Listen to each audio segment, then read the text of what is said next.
Now this wonderful little beast is a piece of Sequoia. Now Sequoia is traditionally from the west coast of Northern America, but it was introduced into the UK in 1853 by a gentleman called William Lobb. Now it's done fairly well over here. There's about 500,000 trees currently growing in the UK. It doesn't quite get to the same size as it does in America, but you know, we do okay. Anyway, what we've got here is a perfectly dry seasoned piece of Sequoia that we're going to do something with. Now it's quite large. It's about 20 inches long, a foot that way, and diameter of this area is about 9 inches. Initially, when I first saw this piece on eBay, I think I got this from, I was thinking that I'd make a beautiful large vase from it, but now I've got it here, I think it's a little bit too big for that, so I am going to cut it up and see if we can maximize its potential. Now, one of the wonderful features that I can see in this wood, apart from the wonderful color of the heartwood, is where this crotch piece comes out, we've got some absolutely amazing ripples in this wood, which seem to go in about 2/3 of an inch. So if I can keep some of that rippling effect as we decide to cut this up, then that would be fantastic. If we can't, fair enough, it is a bit of a long shot, but I will do my best to try and keep that in it somewhere. Now, I am going to cut this up. I'm going to try and get 4 pieces out of it in total. The way I intend to cut it is, first of all, I'm going to cut it lengthways, top to bottom, and then I'm going to split each of the lengths down the middle. So this width, which is 9 inches, I'll measure 9 inches up here, cut that across, and then we'll get 2 normal bowls from this area, and then 2 kind of crotch shaped pieces from this area. Right, so first things first, let me get my chainsaw out, and I'm going to cut it right through the middle, top to bottom. Okay, before I start cutting, I've just drawn a line through the center of this piece where I'm intending to make that cut, because you only get one chance at a cut like this, so I've just done the best I can to ensure that when I start, it's all going to be made in the right direction. Right, back in a second. Okay, the chainsawing went better than I could have ever hoped for, and that's left us with this, which is really quite beautiful, isn't it? That's the ripple area, so there is still something going on with the wood inside, but it's not that deep, so I'm not going to worry too much about that area at the moment, about trying to save some of this detail. If it's still there at the end, then fair enough, but it is a long shot if we can manage to keep it.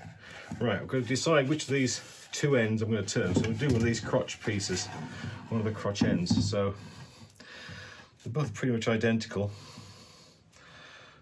I think this one. Right, we're going to turn this piece. Right, in order to have a usable piece here still, I need to make a kind of like a square. So I've got just under 9 inches. So if I have 9 inches, actually a better way of doing it, I think. Right, these calipers are set to 4.5 inches. So I can map out where this bowl will be. Top side. Now I can decide where to cut this off, at what angle, to make the nicest looking piece at this end. I think there. Try to mirror that kind of angle on that piece. Right, so I will cut off through there, and that's the bit we're going to turn. Okay, there we are. Now the last question we've got to answer is, which way do we turn it up? Do we turn it that as the bottom, or do we have that as the bottom? Now, there's no question that the most beautiful part of this wood is the sapwood. And if we turned this as the bottom, we'll be able to see the sapwood on the base, and it'll go up the sides in a couple of areas. If we turn this as the bottom, then the bottom will all be sapwood. I will only be able to see the heartwood. Well, you'll see it around the edge, but most of it will be sap. That's a tough decision. Right, I think I'm going to turn it as that as the top.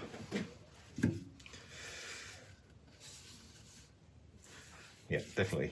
That is going to be, no, is it? Right, that is definitely going to be the top, because that will give me the best chance to save a bit of this area here. Right, that's it. Decisions made.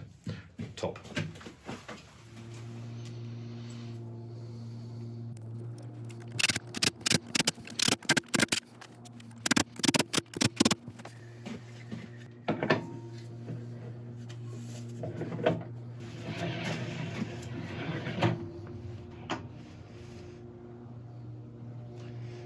A little out of balance, but that's nothing compared to what we have had. Right, I'll go and sharpen up and we shall get started. Okay, we're all sharpened up. Initially we're going to be turning around 600 RPM. We've got a little bit thicker a bit on this side than on here, so a little bit unbalanced. As soon as we get this taken away, and hopefully we can build up the speed a little bit more. Now, because we would like this sapwood, sorry, the heartwood, to be further towards the bottom, I am going to start trying to work up until we start seeing the sapwood in these kind of areas here. So, okay.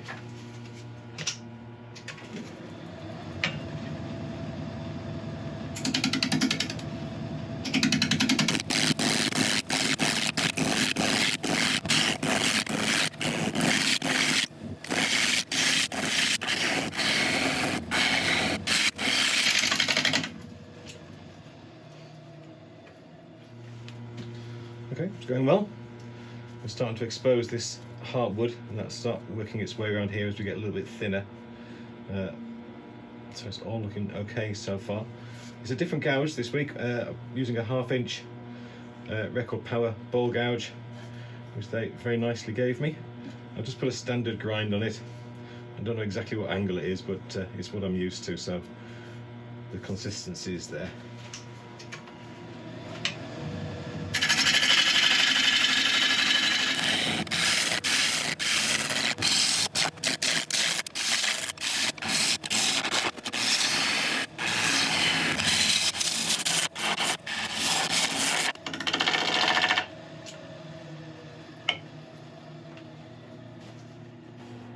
Now this area where it has been cut is rough as anything, and it will take an awful lot to sand. So I don't mind sanding, that's fine. It's never bothered me much, but I might try and go a bit higher up on these to make these smaller, to make that job slightly less arduous.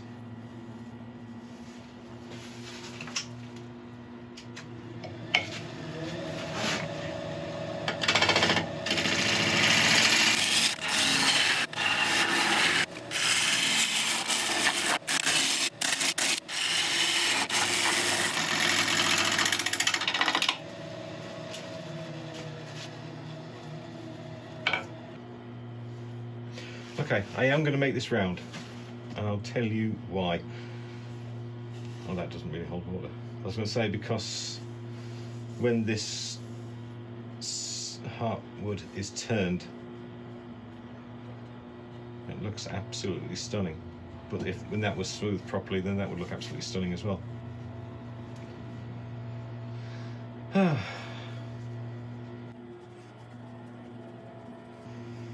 Okay, I'm going to go and get me lunch, and I'm going to think about this. Do I go around or do I leave as it is? Okay, we're about ready to start again. I'll tell you what I've decided in a second, but you may have suddenly noticed that the angles of the cameras have changed a little bit. That's because between us finishing off and starting again, the new extension came from my lathe bed, and I've had to move everything this way a bit, otherwise I won't be able to get into the cupboard. So that's all sorted. I have decided to make this completely round. I have other pieces of this, well, I've got another crotch piece as well, so if that turns out to be the wrong decision, then I've got something else to work on and have another go at it. But anyway, for this instance, we're going to make this perfectly round.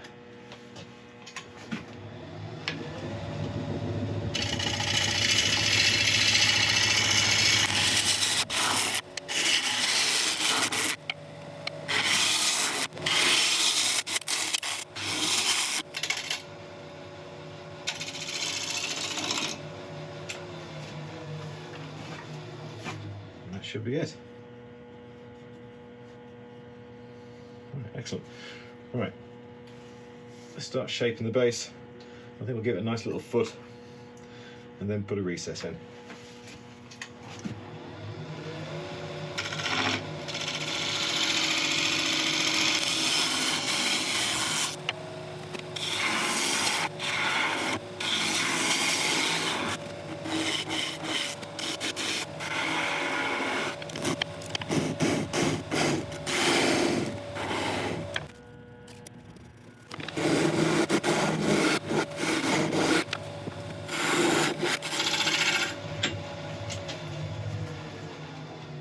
Okay, right, I'm just going to go in the gouge and just tidy up these little bits of tear out here, and then we can start sanding.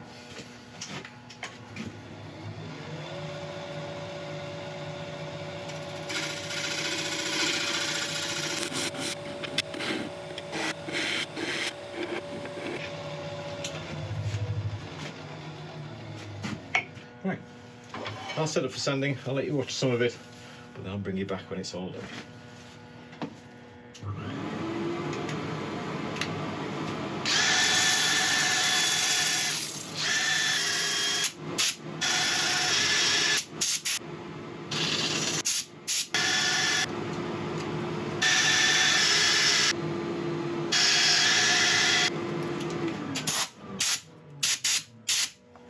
Okay, sanding went well.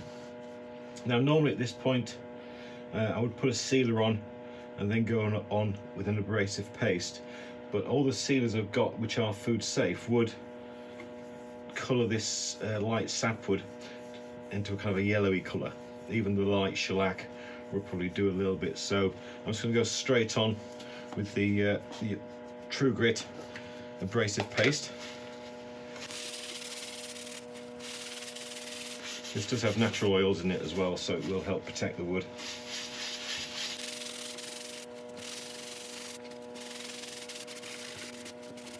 I'll buff this in.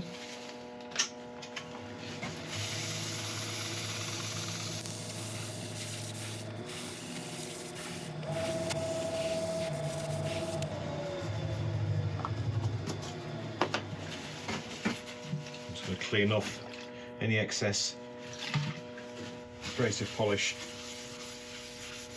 abrasive paste with a bit of isopropyl alcohol.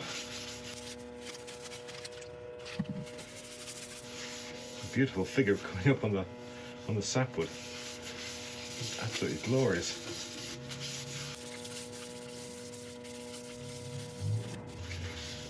Right, let that dry for a couple of seconds and then we'll go on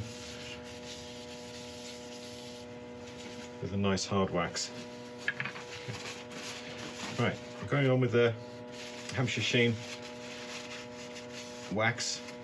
Now this, I'm nearly out of it altogether, but that's okay because over the next couple of weeks I'm going to be releasing another video where I'm going to be making up a few different polishes from scratch that you may like to try yourself.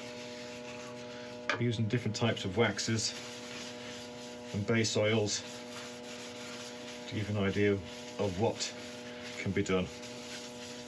Okay, right, we'll buff this in.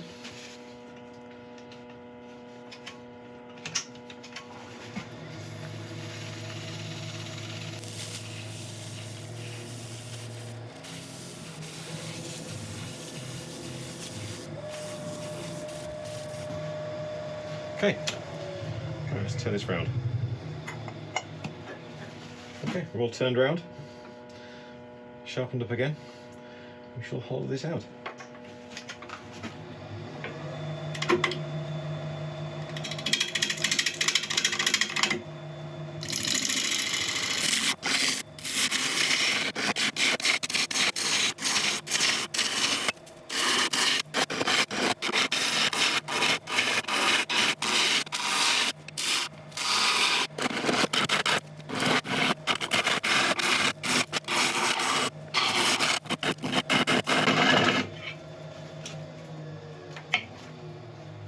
That's looking nice. Hollowing is going well. Got this beautiful kind of like a tri pattern from the crotch, which is quite beautiful.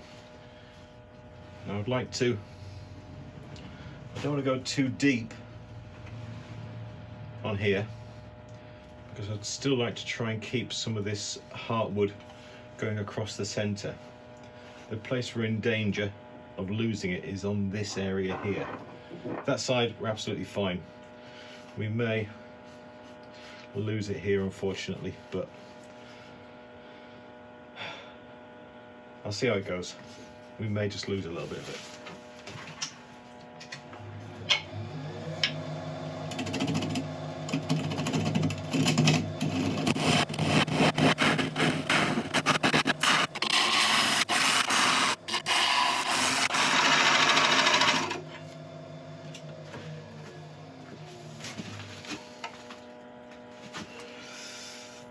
Start seeing it fade there.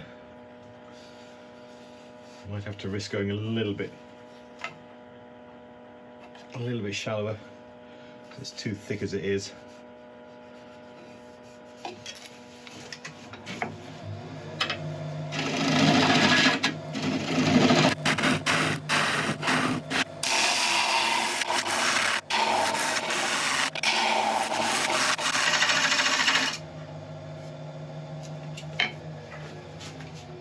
Take a look at that. Yeah, we have lost it there, but it'll be fine. Right, thickness is okay. Just sort out the base, and then we'll get the scraper in there.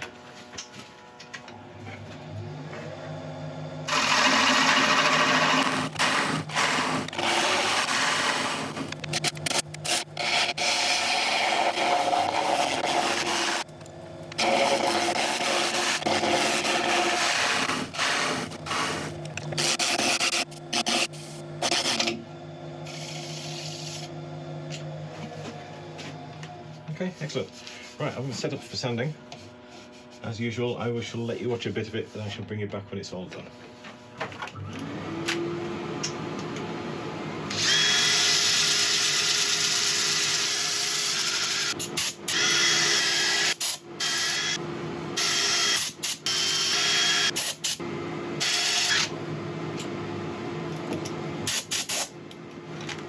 That's the sanding all done. We're going to do as before. We're going to go on with the True Grit abrasive paste rather than a sealer, and then put the wax on top.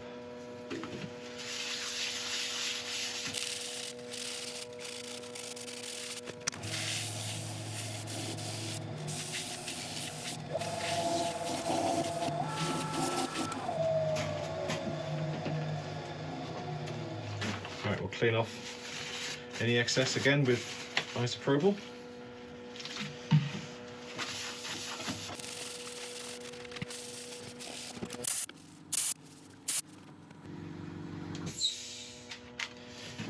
There's a bit of build-up of the abrasive paste where that knot is there, so I've just blown it out just to make sure that it's not going to sit there while I put a wax over the top of it. And then back on with my last few dregs of my Hampshire sheen.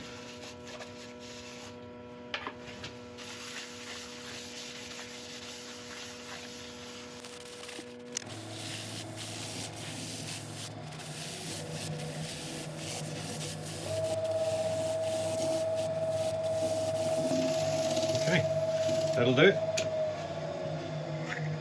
Let's see how we've done. There we go, there we have it. A nice pretty bowl made from that big piece of Sequoia. Now for a softwood, it does turn remarkably well. If you remember the ripples I was talking about at the start, well, you can see them still there in the grain. So I'm very, very pleased that we didn't lose those completely. I would have liked to have had this heartwood running across the center, but it left the bottom of the bowl far too thick. So we did what we had to do, but it's still very appealing. It's such an amazing grain, and the difference between the two types of wood, between the sapwood and the heartwood, it really is quite nice. And of course, it won't stop there, because we also have some other pieces as well that we cut out. So we've got more stuff to make. I didn't cut this one down yet because I wanted to leave my options open as to what to do with that. So we'll probably work on that at a future date. Anyway, I hope you've enjoyed the video. If you have, I would really appreciate a like and subscribe and all those kind of things. And if you leave a comment as well, then you're going to be added to the giveaway when we get to 20,000 subscribers, which I think will probably be about 5 to 6 weeks, maybe 7, but somewhere around there. So you won't have long to wait. Anyway, thank you very much indeed for watching, and I'll see you next time. Thank you.